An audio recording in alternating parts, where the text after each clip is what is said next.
আউযুবিল্লাহি মিনাশ শাইতানির রাজিম বিসমিল্লাহির রহমানির রহিম। হযরত জাবের রাদিয়াল্লাহু আনহু হুজুর সাল্লাল্লাহু আলাইহি ওয়াসাল্লাম হতে বর্ণনা করেন, কোরআন মাজিদ এমন সুপারিশকারী যাহার সুপারিশ নিশ্চিতভাবে মকবুল এবং এমন বিতর্ককারী যাহার তর্ক মানিয়া লওয়া হইবে।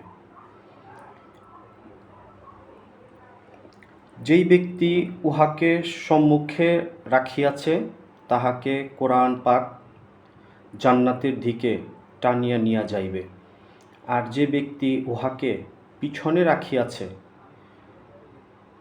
উহা তাহাকে ধাক্কা দিয়া জাহান্নামে নিক্ষেপ করিবে।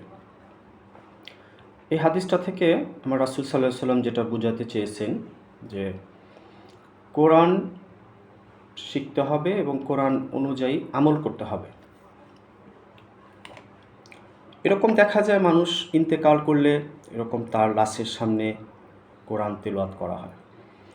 যেহেতু সে ইন্তেকাল করেছে, এই কাল থেকে ওই কালে চলে গিয়েছে, এখন এই কোরআন তেলাওয়াত তার কোনো কাজে আসবে না।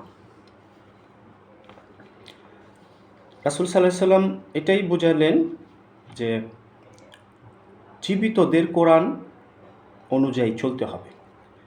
কোরআন মৃত মানুষের সামনে পড়লে তার কোনো কাজে আসবে না। এরকম কোরআন হাসরের মাঠে সুপারিশ করবে। আল্লাহর সামনে একমাত্র আমার রাসূল সুপারিশ করার যোগ্যতা রাখবেন এবং আরও কিছু ইবাদত আছে, রোজা, এরকম কোরআন পাক যারা তেলাওয়াত করে, এটা হাসরের মাঠে এরকম আল্লাহর কাছে তার জন্য এরকম সুপারিশ করবে জান্নাতের জন্য। এবং যে এটাকে পিছনে রাখবে এরকম কোরআন তার জন্য সুপারিশ করবে না। তো নিয়মিত যে ইবাদত, এটা আল্লাহর কাছে পছন্দনীয়। আমরা যে যাই ইবাদত করি সেটা নিয়মিত করব। আপনার ঈমানটা অল্প সময়ের জন্য না, যে কিছু ইবাদত আল্লাহর করলাম আবার করলাম না, এভাবে না। ঈমান শেষ পর্যন্ত আপনাকে ধরে রাখতে হবে এবং নিয়মিত ইবাদত আল্লাহ তাআলার কাছে পছন্দনীয়।